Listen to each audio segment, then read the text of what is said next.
porn is stealing your time, draining your energy, ruining relationships, and robbing you of your power? It's time to take your power back. Eric Zuzak tried 12-step programs and felt powerless when they didn't work. He then discovered the power of mindfulness in combating addictions. Porn Talk is about reclaiming your power to end your porn addiction. It's how Eric transformed from powerless Eric to powerful Eric. Ready to break your porn addiction? Learn from Eric, the powerful Eric. Here's your host, Eric Zuzak.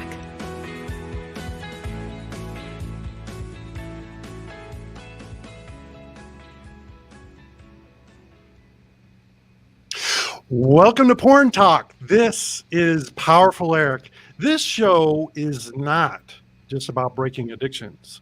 It's about breaking belief systems. We are bound by self-imposed and societal chains. Break those rusty, nasty old chains and get empowered right now. Today, I've got an awesome guest that you are going to love. He is going to help break these chains. His name is Frank Rich. Frank is a former bodybuilder, entrepreneur, men's health coach, and the host of the Superhuman Life podcast. After living with and battling addiction, depression, and anxiety for almost 20 years, he's now on a mission to help men who are suffering from the same issues take back control of their lives through the power of faith and fitness. He's also the founder and CEO of Rebuilt Recovery, a company based on a growth-centric, holistic approach to addiction recovery. His goal is that by being open and transparent, that he can empower you to face your darkness, take control, and ultimately create the life you've always dreamed of on your own. He is the founder of Rebuilt Recovery. He is the host of the Superhuman Life. Welcome, Frank Rich. Welcome, Frank. Eric, my brother, so good to be here, man. Thank you. I'm thrilled to have you. For those that don't know you, can you tell us a little bit of your story? Absolutely, man. And I just want to acknowledge you, man, because that intro, like, if people really understood the power of what is going on inside of that intro, it would radically transform their life. Not only you were telling me about the powerful Eric, like you've been telling yourself this for so many years, now you have another voice repeating this time and time again into your ear, into your subconscious programming. And I hope we can kind of get into all that, man. That was an incredibly powerful intro, and I just love what you're doing, man. I love the way your brain works. I'm really excited about this conversation. No, man. So yeah, I think, my path to what I'm doing today started when I was 6 years old. I stumbled across a Hustler magazine in my dad's sock drawer. Taught me a lot of different things though, right then and there. I've really been trying to understand how this shaped the trajectory of my life. Number one, there was this sense of curiosity, right?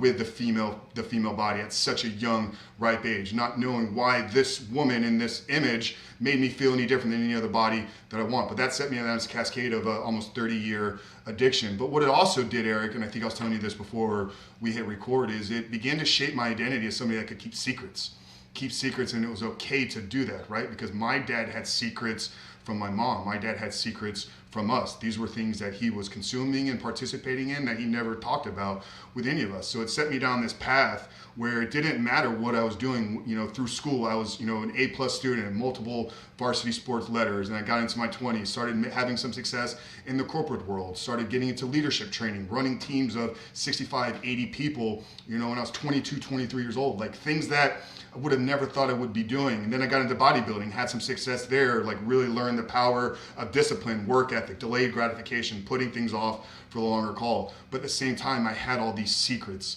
in my life. I had this behavior, I had this addiction. I had what I thought was just an odd sexual compulsion that I wasn't really willing to talk about with anybody else. And then a series of moments, really transformed my life in my mid-30s. And number one is getting around some really strong, influential men. That I saw guys that were real men of integrity, guys that put others first, were men of service, were men of honor, respect. Faith was a big driver in all their lives as well. Giving my life to Christ was a very integral part of my journey as well. But then there came a moment on February 14th, 2019, when I was sitting in a car with a Marine friend of mine. Somebody I had a lot of respect for and spent a lot of time with 2 years leading up to that point. He started telling me about some breathing exercise that he was doing that was helping him harness his sexual energy and how it was helping him stay off of porn. And up until that point in my life, Eric, I had never talked to another grown man about pornography addiction, about struggles, about lust, about our inability to really manage these things. But there was a weight that I felt lifted off of me in that car. By him opening up, I felt now was my time, if I was really going to change who I was and change the trajectory of my life, that I needed to be started to be open and honest with people in my life. So right there, I confessed to him, 20 plus years I've been struggling with this.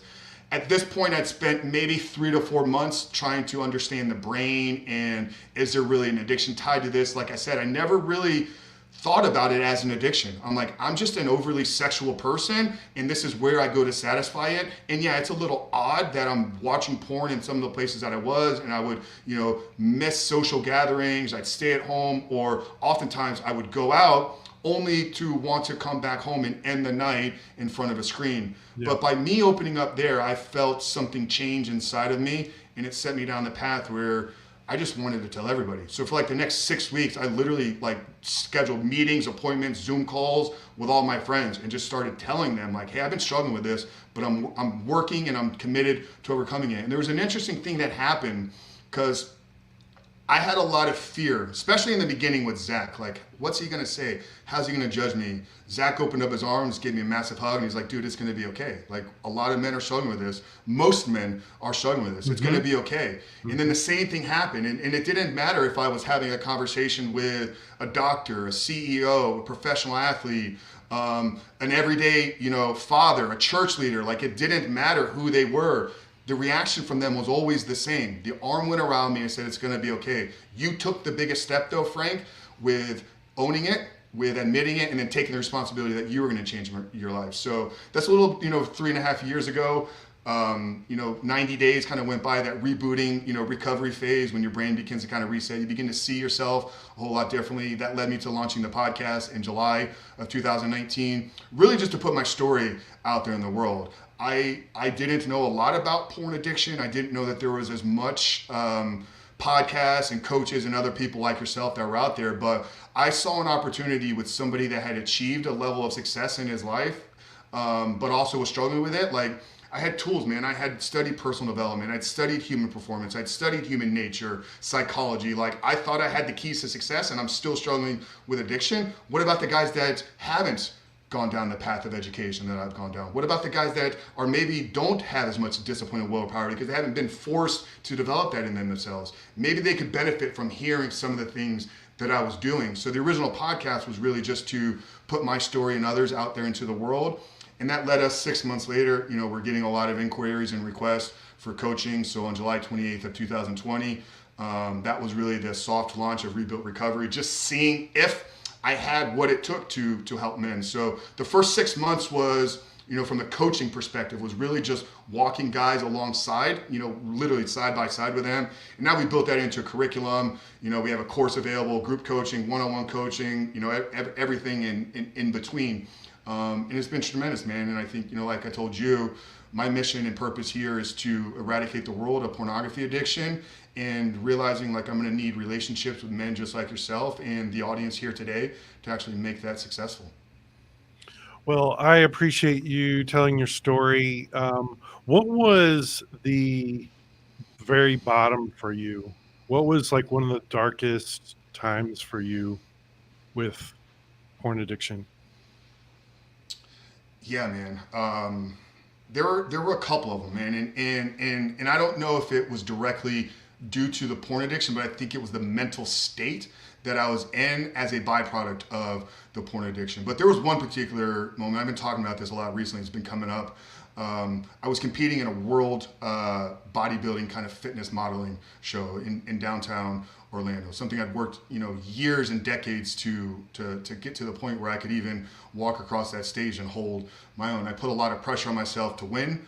And I placed third, which, is an incredible feat with some of the physiques that were on stage there. with me. But I can remember being in my suite that night. I'd been dating a beautiful woman, also a competitor. She was one of the best in the world in her class and division. And I can just remember feeling like I had let so many people down, but most importantly, let myself down. That when it was time to go to bed, she slept by herself, and I literally stayed up on the couch all night, binge eating, watching porn, and thinking about killing myself. I told you before we record that I was a very early adopter of BlackBerry. So I worked in the wireless industry in my early 20s. This is like the Motorola Razr days, just to kind of date myself a little bit. But I was one of the first people to have a color screen BlackBerry. And I can remember literally within an hour finding the drug that I'd been sneaking around to get, for 15 years leading up to that. It's now in my pocket whenever I needed it.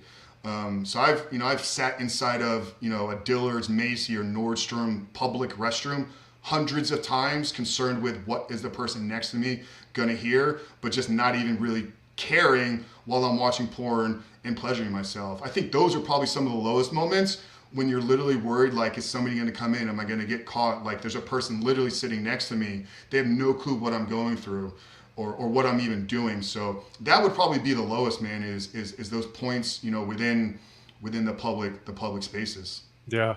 It's crazy how things have changed. When I think of when I remember when the BlackBerry came out, it had the little keyboard on there. Mm-hmm. And I remember telling one of my friends, why would you need to access your email from your phone? That's ridiculous.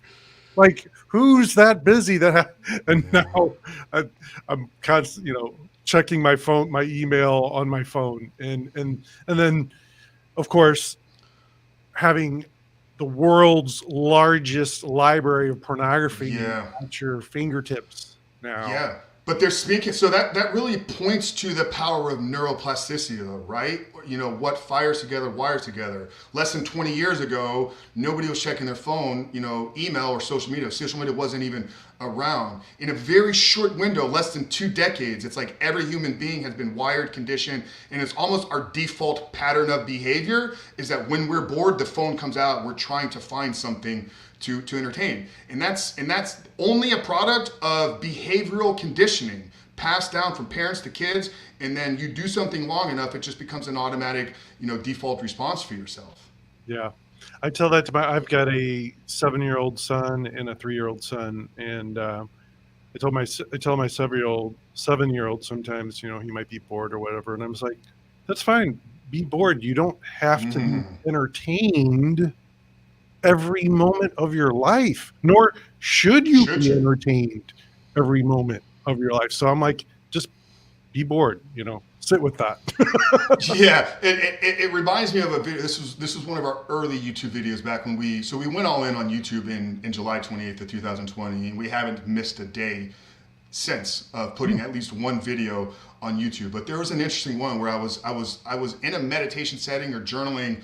And I was like, these guys just need to stop trying things. Just do nothing.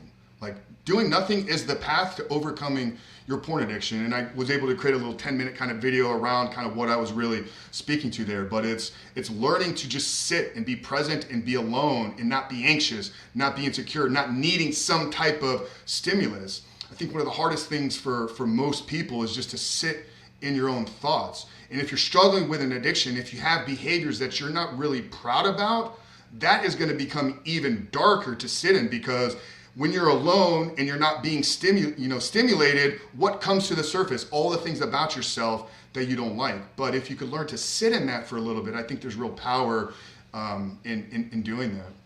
Absolutely. Because as you know, it's not about the porn. It's not about the porn. It's not about the porn. It's a symptom. We're using it to numb, cope, and escape. And then if we sit there without doing anything, our challenges that we have may come up, and we may actually have to feel our feelings. Imagine that, feeling your feelings. Yeah. Are you a Jordan Peterson fan, by any I love him. I know. Yeah. Some people don't like him, which I don't get, but I love him. I think he's great. Yeah, well, he talks a lot about, facing your demons and dragons, right? And when those thoughts, come up when you're in alone, those are your demons. Those are your dragons. dragons. And I believe men, we're called to conquer those dragons and demons. Little boys are scared of the demon in the closet, right? They're scared of the dragon underneath their bed. So if we could learn to sit, be present, and realize like if something is coming to us, that's probably because it needs to be figured out, solved, overcome, not just suppressed down and then pushed deep down, because at some point it's going to get to the point where it's gone all the way to the bottom and it's going to erupt. And I'm sure you have moments like this where you've been very destructive, anger, tantrums, and all that. That's a byproduct of just not being able to sit and listen at certain times. Absolutely. Talking about the dragon, we are trying to slay the porn dragon, slaying the porn dragon. And, when I started the podcast, I had my little mascot made up, little wiener man, Raging Richard. And initially I wanted to have him to be a monster. That was like when I was talking to the characters, the guy drawing the wiener man for me, that I wanted him to be like the porn monster. And he evolved instead of being the porn monster to being Raging Richard. And because of my anger that I uncovered after I stopped masturbating to porn. And so I agree with you on slaying the porn dragon. And though it's evolved for me a little bit, and like you were saying, it's there to teach us. There's something there for us to learn. So it's not so much, it's like, why is this porn monster here? Like what is he trying to teach us? There's a lesson here.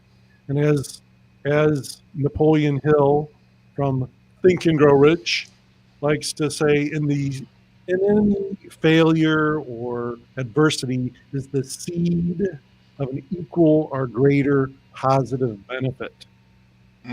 Love that. Another powerful book there, the Think and Grow Rich one. I don't want to challenge you, Eric, but I want to maybe see if there's a little bit different way that we can look at this. I think looking at pornography as a monster is giving it too much credit. I think that's putting it up on a pedestal, like that this thing is really, really strong. I think the monster is inside of us that we need to conquer. And I think in the path of doing that, we realize that like this thing that we thought had power over us, this is your story, right? You felt you were powerless over it, and then you had to reverse that and say, I'm the powerful one. So I'm the one that's going to overcome the monster inside of me. The pornography is not the monster. That's what I'm running to when the monster in my life is coming up at me. So just a little bit different of a way, but I see a lot of men, they do that though. They put the pornography up so high on a pedestal that it's this thing that we're never going to be able to conquer.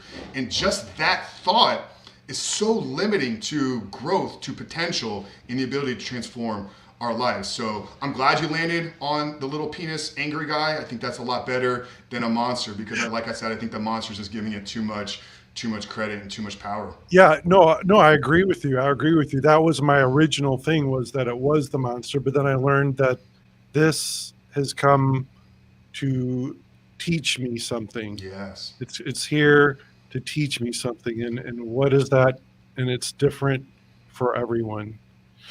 So, Frank, why don't most recovery programs or support groups work with helping men find freedom from pornography? It's a great question, Eric. And I think it's not so much the program. I think most men fail due to lack of internal beliefs. So the programs are maybe not centered around, in my opinion, what is the actual path to recovery? What is the actual path to overcoming this? Because just piggybacking off of what we were talking about, too many people or too many programs or support focus on pornography as a problem instead of internalizing and realizing and say, hey, there's problems inside of me that I need to work through. I need to grow and evolve and become better. And then in doing so, I'm going to kick this little problem to the habit or to the curb. I can say, in the experience that I've had with like your traditional support groups, is it's just a bunch of weak men sitting around kind of like patting each other on the back and saying it's gonna be okay.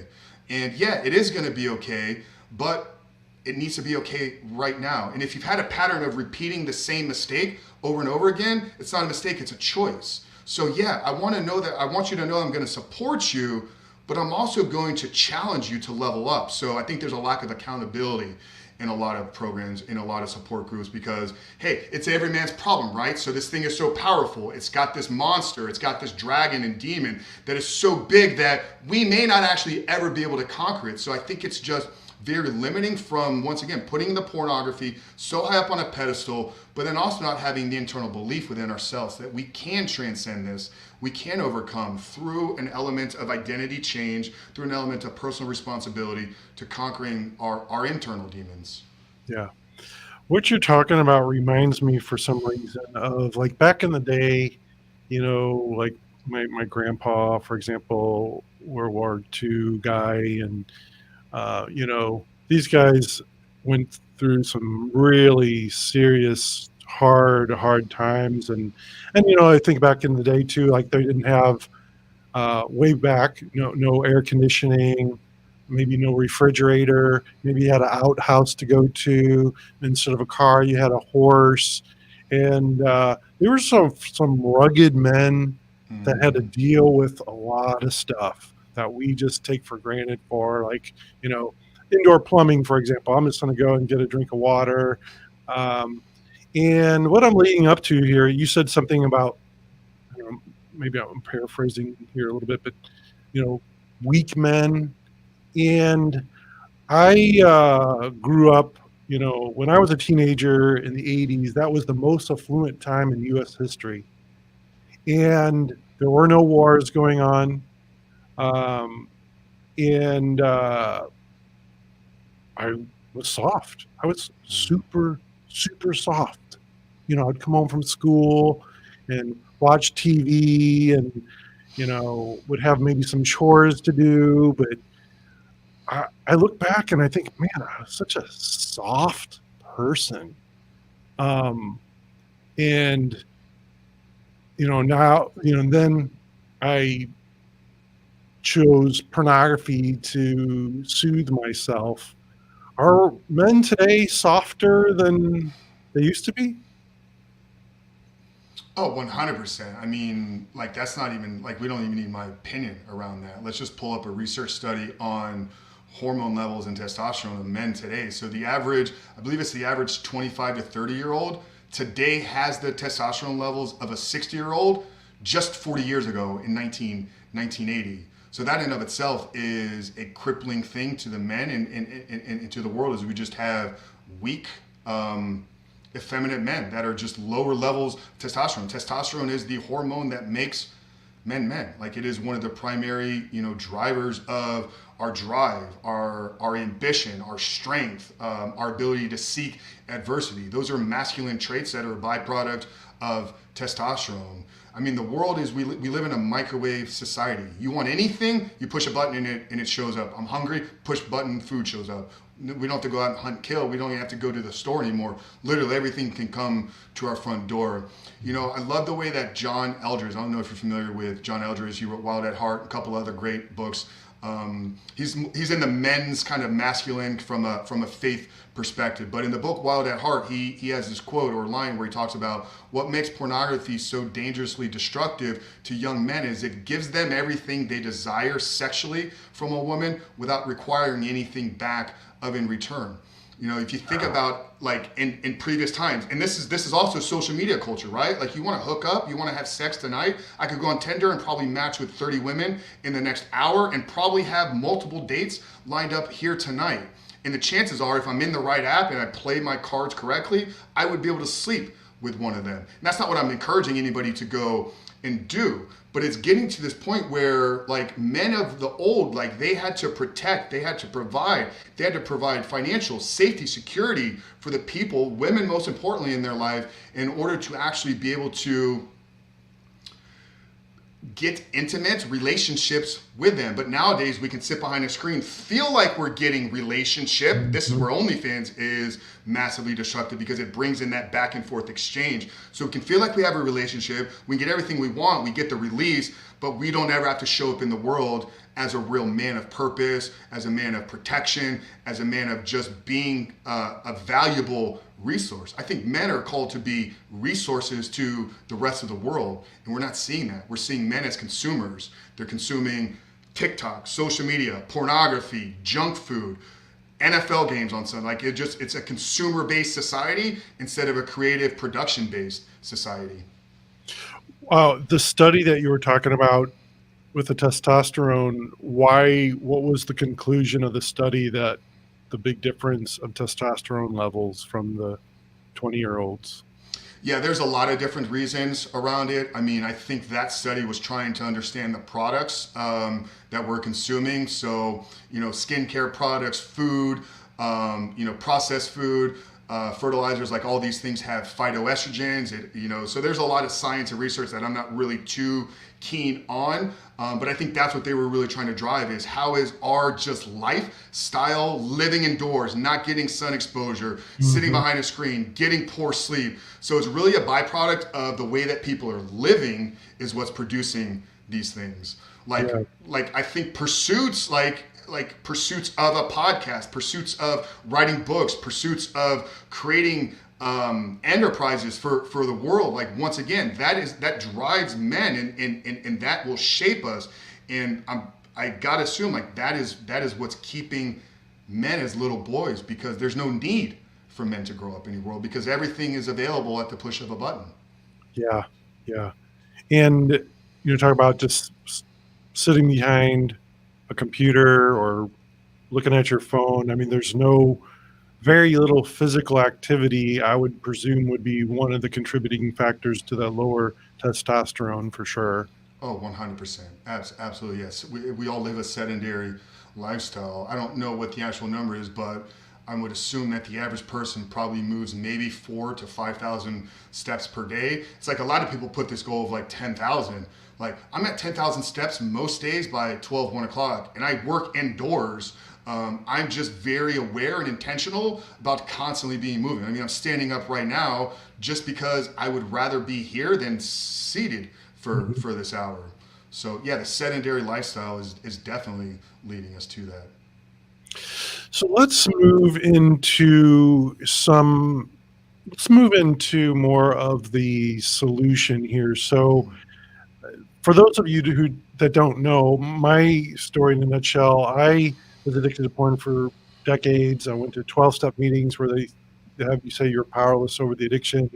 And I said that for almost 2 decades. And then on a whim, I was creating a login and password for this mindfulness app to break addictions. And I thought, I'm going to put Powerful Eric as my login. Not Powerful Eric died. Powerless Eric died, and Powerful Eric was born. And I don't call myself that out of ego. It's out of having called myself a piece of shit and powerless for decades. And so that identity change was crucial and critical for me. That is what I didn't realize at the time would completely change my life. And so can you speak to identity change? Absolutely, man. I love that. I love that so much. I mean, that sits at the root and foundation of all the work that I do. Like, we have this, called tagline or sentence that, has kind of become, really the tagline for Rebuilt Recovery, which is my company. And it's that in order to overcome your addiction to pornography, you must become the man that is no longer addicted to porn. And there's a lot of emphasis that I put in that word in that word become. And I think that is the process that we must go through in order to successfully remove this out of our life forever. Can you white knuckle it and go 30, 60, 90 days? Absolutely. Can you go six months, a year? I've had a lot of conversations with men that literally they would become so isolated in their life that if they weren't working, sleeping, or eating, they were just doing everything they possibly could to not think about pornography. That's not a man that's changing his identity. That's a man that's just saying, yes, this thing is so big and powerful over me. I think all successful transformation is rooted in a successful identity change. You want to lose weight, you must stop identifying as a person that eats junk food. You want to transform your business, you must identify as a successful entrepreneur. You want to create more intimate and meaningful relationships. You can no longer identify as a person that can't hold or keep a relationship. So the path to overcoming your pornography addiction starts with an internal belief first, and we must not identify and raise our hand every day and say, yes, I'm an addict, I'm powerless. Admit you're an addict in the beginning, admit that there's things about you that what you're doing need to be changed, but then instantly begin to shape your identity becoming this new person. I love how you said at the beginning, we need to do that. Yes. I totally agree. At the beginning, we need to say, hey, I've got a problem here. Mm-hmm. No, I can't stop masturbating to porn. You have to acknowledge the problem. Yep. And what I found in the 12-step meetings for almost 20 years, when, by the way, I went to Sexual Compulsives Anonymous, I went to Sexaholics Anonymous, I went to Sex and Love Addicts Anonymous, I was not alcoholic, but I went to Alcoholics Anonymous, I went to Debtors Anonymous, I went to CODA. I mean, I became a professional 12-stepper, and I can tell you this is what happens, is we go into these meetings and we say, hi, my name is Eric, I'm a sexaholic, and I'm powerless over porn. Mm-hmm. So I say that in the beginning, which is necessary. But then we keep saying it over and over and over and over and over and over and over. And what happens is guys start to identify with it, including me. That when I would be brushing my teeth at night, I'm looking at myself in the mirror going, yeah, that's me, the porn addict. And, you know, and also the 12 steps, they say it's a disease. So I have this disease, and I have this disease for life. Even if I stop all the behaviors, I have this disease for life. And it is such an unempowering, it's such a sad way to live. So, yes, in the beginning, we need to recognize there is a problem, but not to then identify with the problem. Well, Eric, the subconscious mind is, I think it's so much more powerful than most people can fully understand or even wrap their head around. Our subconscious mind, it processes 11 million data points of information per second. Our conscious mind processes only 40. Not 40 million, 40. But what does this mean to somebody that's hearing that? What that means is that when you look out into the world, what you see and experience, your reality is driven by an 11 million from a subconscious level to a 40 ratio. The way that you respond and react in the moments of stress, anxiety, like autonomic arousal, not when you're like fully conscious aware, because our subconscious mind is driving so much. Once again, it's 11 million to 40. So if you're constantly telling yourself consciously that you are an addict, that is literally hardwiring, ingraining that internal belief subconsciously. So there's gonna come a point when you're tired, stressed, life is just overwhelming, work, relationships, all these things that we cannot manage is gonna get to the point where you're now begin to operate on an autopilot level. And the only purpose of your subconscious mind is to make your reality match the identity. So if you're identifying as a porn addict, somewhere down the road, this is known as self-sabotage, right? When I'm doing things to prevent myself from getting where I'm trying to go. But it's happening underneath the hood. We're not consciously doing this because we're driving that internal belief. I'm an addict, I'm an addict, I'm an addict, I'm an addict. Then something's gonna happen somewhere down the road. Your subconscious mind says, you tell yourself an addict, that's not how you're living right now. Let's make sure we get you to do the behaviors and actions. They're gonna make your reality aligned with what you're telling yourself from the identity perspective. Yeah, absolutely. And the challenging thing is that most recovery programs, most therapists, of course, the 12-step programs, they use the disease-based model of addiction, and that says you have a disease and you have this for life. Yeah, either that or the trauma stuff, right? Like this is one that I hear a lot of, right? Is something happened to me when I was a little boy. Dad was angry. I didn't have a great relationship. I was sexually, and I'm not saying any of that is a good thing. Like I'm not here to not have empathy for what people have gone through, but that happened, and it happened is what happened. Like you cannot be the driver for the rest of your life. This is something I'm seeing a lot. Like in the personal development self-help space, it's like we become these, like we attach onto these trauma ways of thinking and believing. It's like, once again, it becomes the identity of which we're seeing the world. I'm a trauma person, I'm a trauma victim, so I can never fully succeed in the way that everybody else is doing it. You want to change your life though, realize, okay, who would you need in that moment to prevent that from happening, and just become that person. Like, once again, it's rooted in an identity change, but I'm seeing it with the disease, and I'm seeing it with trauma as well in a lot of the conversations that we've been having. Are you familiar with Dr. Joe Dispenza? I love Joe's work, yeah. Oh, man. What title of one of his books is it's about not become. Help me with the title. Becoming Supernatural, I think is what it is. Yeah, right? there's one that's one, and there's the other one about basically becoming a new person. Forget the title, but anyway, his work I'm going in depth with for various reasons, and that's his work, is identity change. It's identity change. And if somebody tries to break their porn addiction without really changing their identity, they're going to use all these tools, techniques, and tactics, which can be helpful. But in the long term, they're probably not going to have long-term success without having that core shift inside, right? Absolutely. And that's where, you'll see, like in some circles, like in the, in the business, I spent a lot of time in kind of the business entrepreneurship space. It's just been a world that I've been in for a long time. I do some business coaching in addition to what we're doing at Rebuild Recovery. You hear a lot of the fake it till you make it conversation, right? Like, fake your success online, fake all of these other things. And it's like, no, just become those things.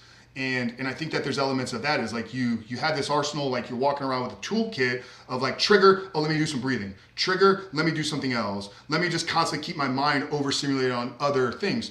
All can be successful tools, but if it's not rooted in the actual change of an identity, then eventually you're going to use all the tools and you're going to get to the point where we've already talked about it, right? The subconscious is going to want to self-sabotage because it wants to create the reality in line with the identity that we're holding.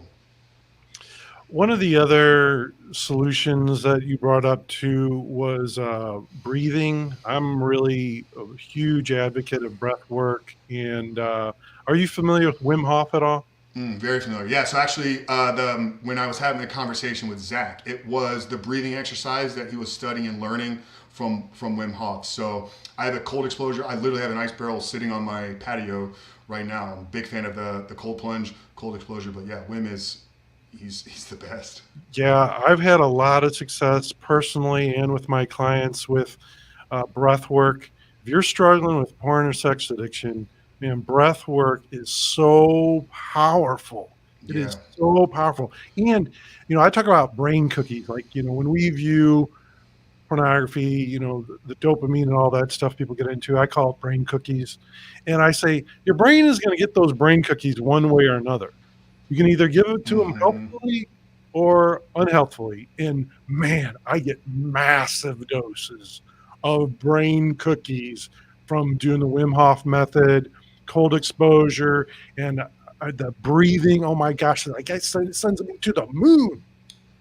Absolutely, man. I love that. And I mean, that's why I do it. 250% increase of, I think it's 3 minutes in sub 45 degree water will produce a 250% increase over a sustained period. That's what's even better about it, right? Is like with pornography, you'll get a hit of dopamine and it's gone like, within the next couple of seconds.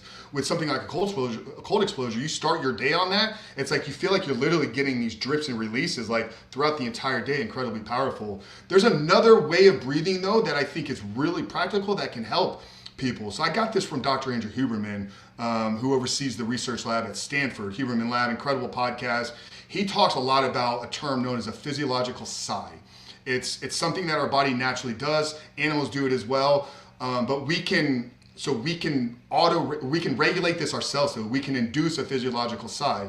And how you would do it is it's a double inhale. So it's a normal inhale through your nose, followed by a very short second one. So before I would exhale, and then have a very short second inhale, and then a long, slow, controlled relieves. And what they were able to discover in the study that they were doing at the Stanford lab is 2 or 3 of these literally in real time will lower your autonomic arousal. So our autonomic nervous system, like fight or flight, right? Stress, anxiety, fear, like this produces elevated heart rate, anxiety, maybe sweaty palms. That's just your nervous system is in an autonomic arousal state. Through the power of breath, because our diaphragm sits literally at the center of our ability to control this system, we can bring that down. And all it takes literally is 2 to 3 physiological sighs. So a double inhale followed by a slow controlled exhale has been shown and studied that it will reduce your heart rate. It'll bring that autonomic arousal down. So if you're struggling with something, there's a real-time tool while you're in the process of changing your identity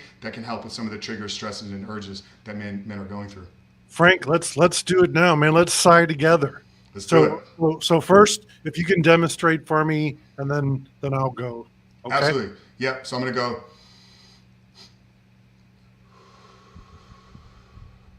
Okay.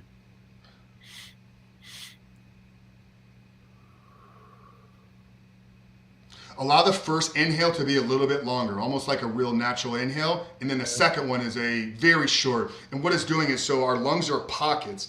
And normally it's a pocket fills, pocket closes, pocket fills, pocket closes. But with that second inhale, you get this rapid increase of like oxygen into those pockets within your lungs. And then the slow exhale. So got it. So a little longer in the beginning, and then short on the second one, then a long out. Okay, here I go. Here I go.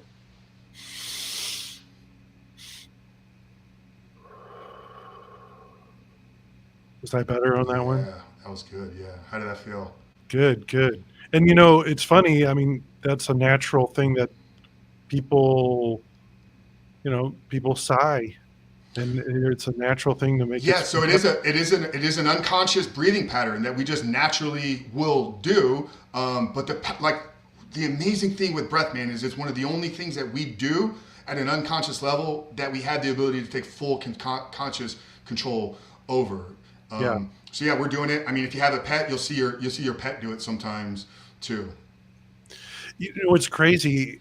I've been studying meditation for really most of my life, and it doesn't matter who's teaching it, it doesn't matter what country it's from,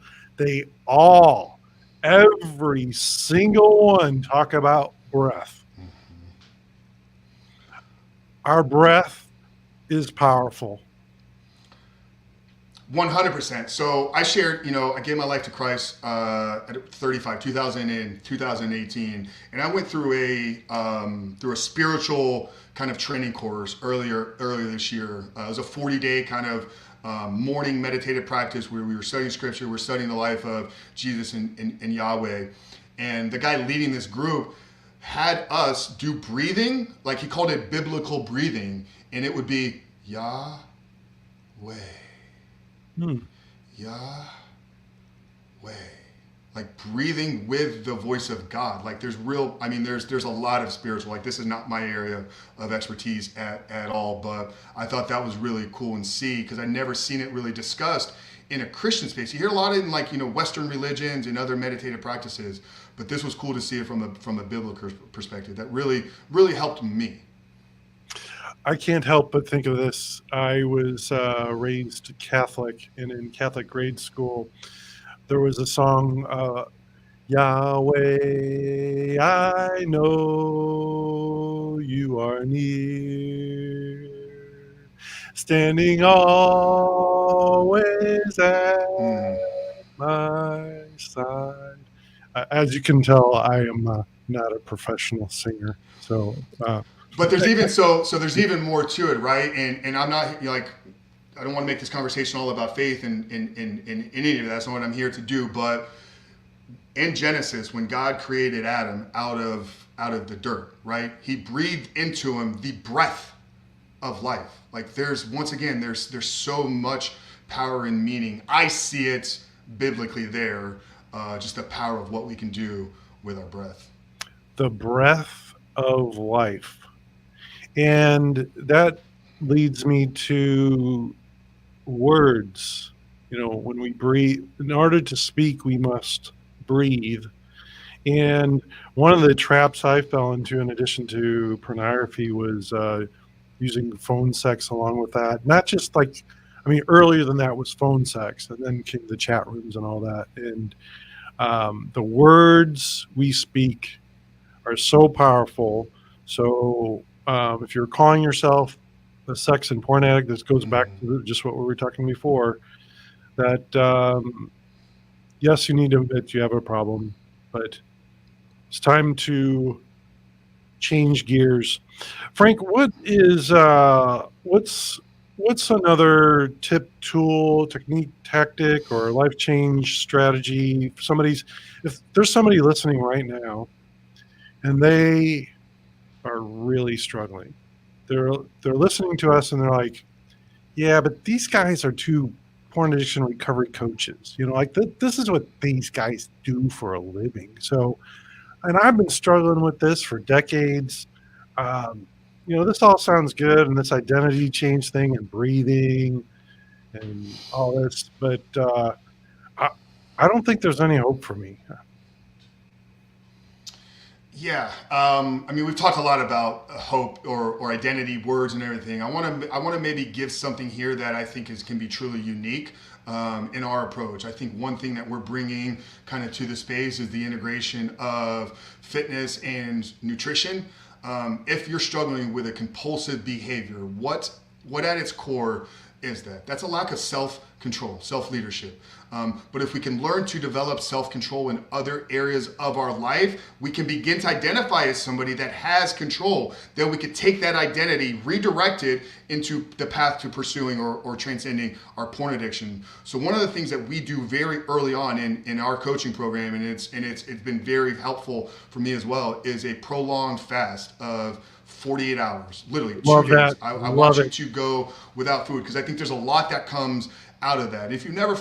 Most people have gone 24 hours. There's at some point in your life where you've gone an entire day without food. So that's why I want you to extend a little bit further out. But you're going to get to a point, usually towards the end of that first day, where you do get hungry. Not ravishly hungry, where like I want to eat my arm off or anything. And if that is the case, you probably have some blood sugar issues. Then maybe you want to get that in check first before continuing down the fast. But you're going to feel like an urge to eat. Your brain's going to send you a signal. There's the dopamine like associated with eating. So your brain's going to be like, hey, go give us these things that you're always giving us at the time. Quickly though, what you'll learn is if you can learn to suppress that hunger, that drive, that need for food is going to go away very, very quickly. And oftentimes you're going to feel a whole lot better in your ability to control yourself. Now that can become a part of your identity. Now I'm developing the skill set and ability to self-control, self-regulate myself. So if you're working down the path of overcoming your pornography addiction, most guys, it's easy in the first week or two, especially if you join a program or like you hired a coach or something. It's like, I'm doing something new now. There's adrenaline. There's other guys involved. Like I feel the support. It's usually week 3 to week 6 where the urges get too much for men to actually be able to control them. But if you had that internal thought of like, well, what I did with the fasting thing, let me just try some of these other things. Let me take my mind off. Let me go outside for a walk. Quickly, that urge is going to go away, right? Like the urge is just a feeling in the moment. You don't have to entertain it, and it's going to go away. So I think that's a real practical tool that I don't hear a lot of people talking about, is the ability of using fasting as a tool to develop self-control, discipline, and willpower. I wholeheartedly agree, and you're the only guy I listen to. I'm not putting anybody down. I listen to a lot of coaches and other programs, and frankly, Frank, you're the only person other than myself that I know that teaches that. I love intermittent fasting. I do extended fast as well, and I totally agree, because if we're able to control the food part, then it becomes easier to control the porn part, because we're controlling our body, just exactly like you're saying. You're conquering the demon, conquering the dragons. And there's a second benefit that I'm just recently really beginning to understand a whole lot more, and it's connected to the gut-brain axis. So our gut health plays a massive role in our ability to produce neurotransmitters and our overall mental health. constantly eating junk food every single day, like you have poor gut health. Like you don't eat, I don't even have to ask you that. Like it's just, I just know that. So fasting, especially a 24-hour fast, that will begin to produce some positive changes in your gut microbiome, in your gut health. And just that in of itself is going to produce more clarity, more focus, better neurochemicals throughout your brain. So take care of the gut, the mental health side will follow. Absolutely. And there's a whole thing on, I'm sure you know about the little microbes there are communicating with your brain, and they're like, hey, we want the Mm-hmm. junk food. We want, so absolutely. And I just, I'm so thrilled you talk about fasting because I mean, there's so many benefits. Like, I feel like we've been sold this bill of goods over the years that we need a pill or a program to to lose the weight or whatever. And we need programs, don't get me wrong, but this, like, taking a pill to deal with weight issues when, hey, why not do some intermittent fasting? What do you have to do? Well, pretty much nothing. What do you? And I've done some extent. I did an 11-day fast. I would have went longer, but we had a social thing coming up, and so I ended my fast. And people are like, 11 days? Weren't you going to die? No, actually, I felt really Way good, better. and my mental clarity was about better than it was ever. And so I'm so thrilled that's a part of your Yeah, program. I'm definitely want to follow up with you on maybe what you were doing there. So I've been able to go 5 days twice. I never set out to do more than 5. Like those were the goals that I was working towards. I haven't yet taken the leap though to go. I want to try to maybe push it to 10. So I'd be curious, maybe when you get you on the Super in Life, we can kind of talk about what you were doing during that time and how you were just able to stay so focused and disciplined. Because I do think at some point in the very near future, I need to really test and see what I'm capable of. Yeah, I'm happy to do that. And just the benefits are so huge Mm-hmm. that, again, if you're struggling with porn, sex addiction, look into fasting. It it heals your body on so many different levels, mentally, physically, spiritually. And then go back. That's the thing with all major religions teach fasting. All of them. Yep. Yep. Goes And it's back funny. thousands of years. Yeah, and as we're having this conversation, like I'm trying to think about like how can we bring the little angry penis guy into this conversation? It's like, when you're hungry, it's like everybody talks about like I'm hangry. Like it's almost like a thing like people wear it as a badge of honor. It's like, oh, you better feed so and so because he's gonna get really hangry down the future if he doesn't get to eat.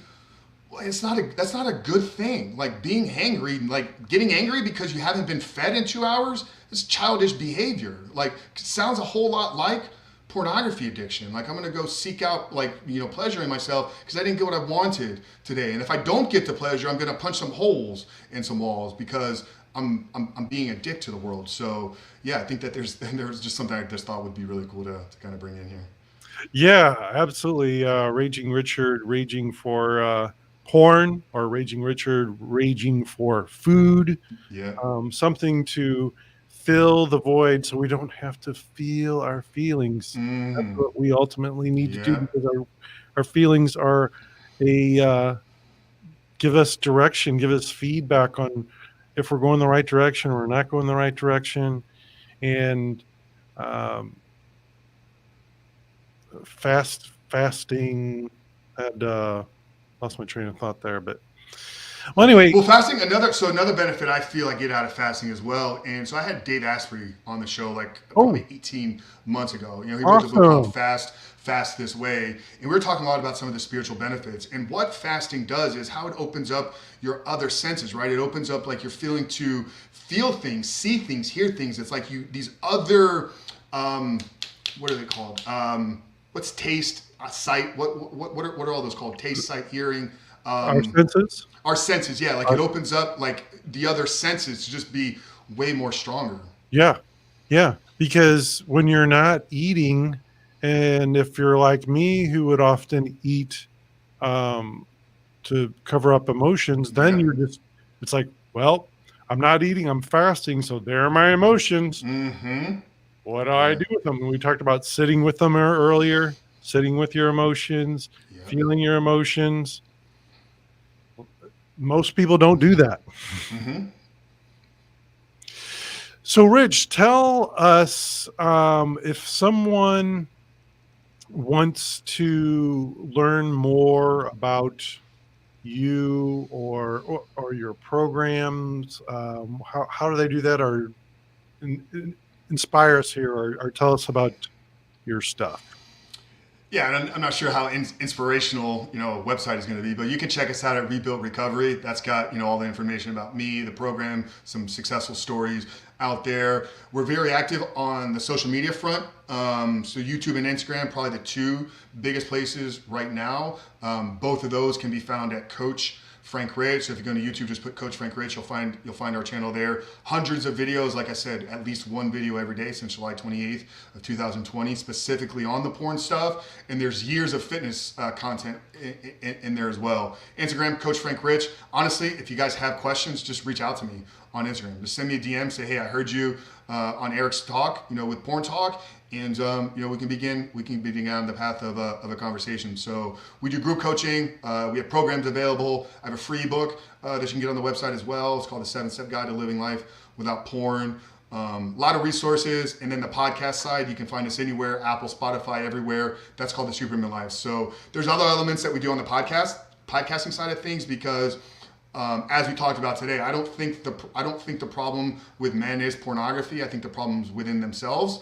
So our conversations in the podcast go towards helping men become better in all the areas of their life: their faith, their fitness, their finances, their family life, their freedom, their hobbies. So yeah, the Superman Life on all the platforms, or connect with me, Coach Frank Rich, anywhere on social.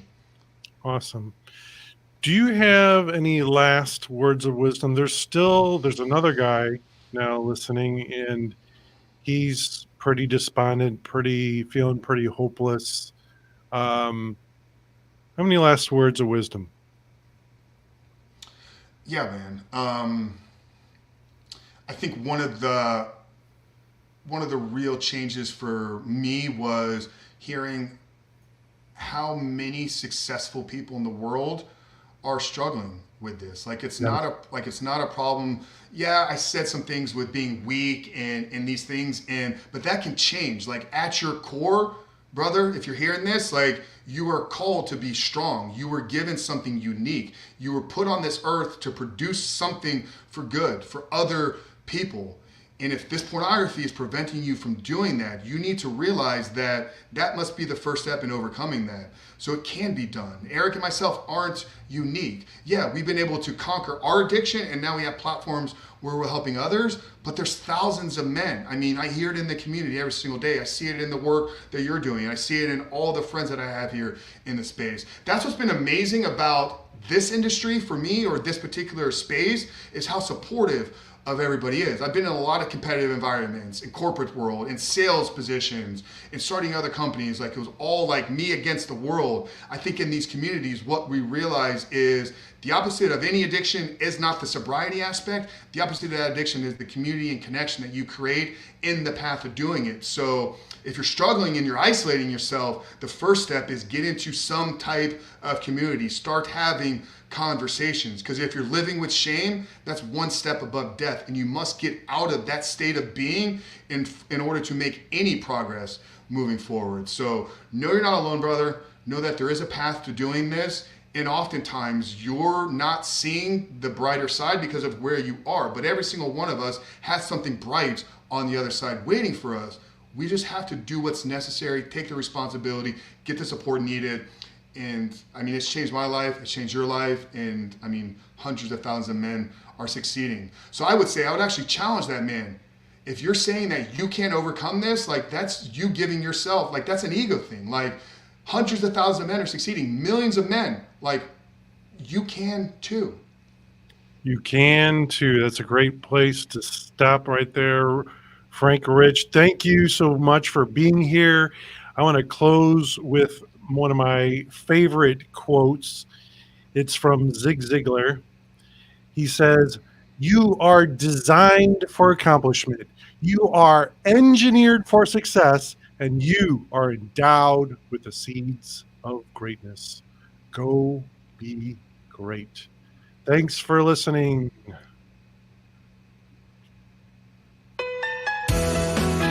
Are you struggling with porn addiction? Then schedule a free strategy call with Eric today at powerfuleric.com or call 314-717-0377.